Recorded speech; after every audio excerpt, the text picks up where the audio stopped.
व्रत त्योहार कथा। Subscribe this channel, press the bell icon. जय माता दी। आप सभी का हमारे YouTube चैनल पे बहुत बहुत स्वागत है। आइए आज सुनते हैं कृष्ण जन्माष्टमी की कथा। कृष्ण जन्माष्टमी का व्रत यह हर वर्ष भाद्रपद माह के कृष्ण पक्ष अष्टमी तिथि के दिन कृष्ण जन्माष्टमी का व्रत किया जाता है।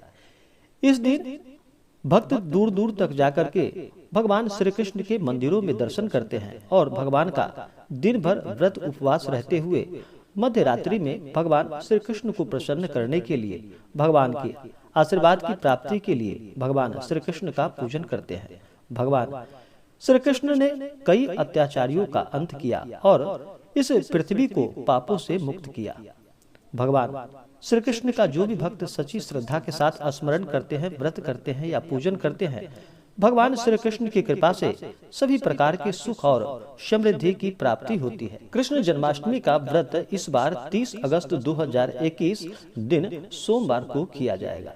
भगवान श्री कृष्ण का जन्म रोहिणी नक्षत्र मध्य रात्रि में भगवान श्री कृष्ण का जन्म हुआ था। तो आइए सुनते हैं कृष्ण जन्माष्टमी की कथा। तो बोलिए प्रेम से भगवान श्री कृष्ण की जय। भाद्रपद माह के कृष्ण पक्ष अष्टमी तिथि का हिंदू धर्म में काफी महत्वपूर्ण स्थान बताया गया है। इस तिथि घनघोर अंधेरी आधी रात में रोहिणी नक्षत्र में मथुरा के कारागार में भगवान श्री कृष्ण ने जन्म लिया था। भगवान श्री कृष्ण जन्म की कथा भाद्रपद कृष्ण पक्ष अष्टमी तिथि का हिंदू धर्म में काफी महत्वपूर्ण स्थान माना जाता है। इस तिथि घनघोर अंधेरी रात को भगवान श्री कृष्ण रोहिणी नक्षत्र में मथुरा के कारागार में भगवान श्री कृष्ण का जन्म हुआ था, जिनके जन्म की कथा भी बड़ी मनोहर है।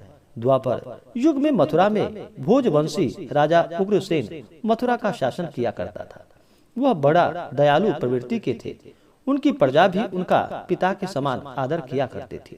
लेकिन उग्रसेन का पुत्र कंस बड़ा ही अत्याचारी था। वह प्रजा को कई तरह से कष्ट दिया करता था। जब उसके पिता उग्रसेन को यह बात पता चली तो उन्होंने कंस को समझाया, लेकिन कंस ने उल्टे उन्हें ही बंदी बनाकर कारागार में डाल दिया और खुद राजगद्दी पर बैठ गया। कंस की एक बहन थी जिसका की नाम देवकी था, जिसे वह बहुत मानता था।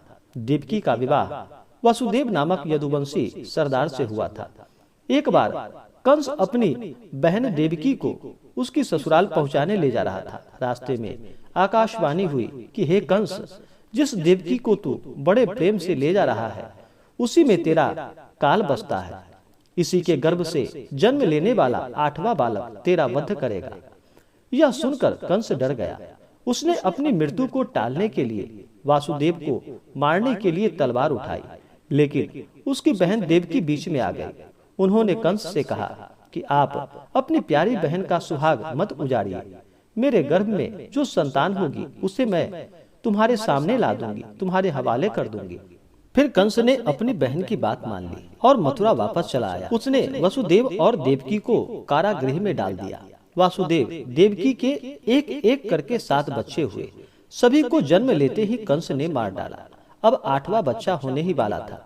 कंस ने कारागार में पहरा खड़ा कर दिया था, लेकिन भगवान के जन्म लेते ही कारागार के सभी प्रहरी सो गए। दरवाजे भी अपने आप खुल गए। जिस समय वासुदेव देवकी को पुत्र हुआ, उसी समय संयोग से यशोदा के गर्भ से एक कन्या का जन्म हुआ, लेकिन वह कन्या भगवान की सिर्फ एक माया थी। वासुदेव नवजात श्री कृष्ण को कारागृह से लेकर के निकल पड़े। उस आसमान से बिजली चमक रही थी। रास्ते में यमुना नदी थी। यमुना नदी भी बड़ी भयानक लहरें मार रही थी। उन्होंने वासुदेव को जाने का रास्ता दे दिया। वसुदेव नंद जी के घर पहुँचे। वहाँ उन्होंने नवजात शिशु को यशोदा के साथ सुला दिया और कन्या को लेकर मथुरा वापस आ गए।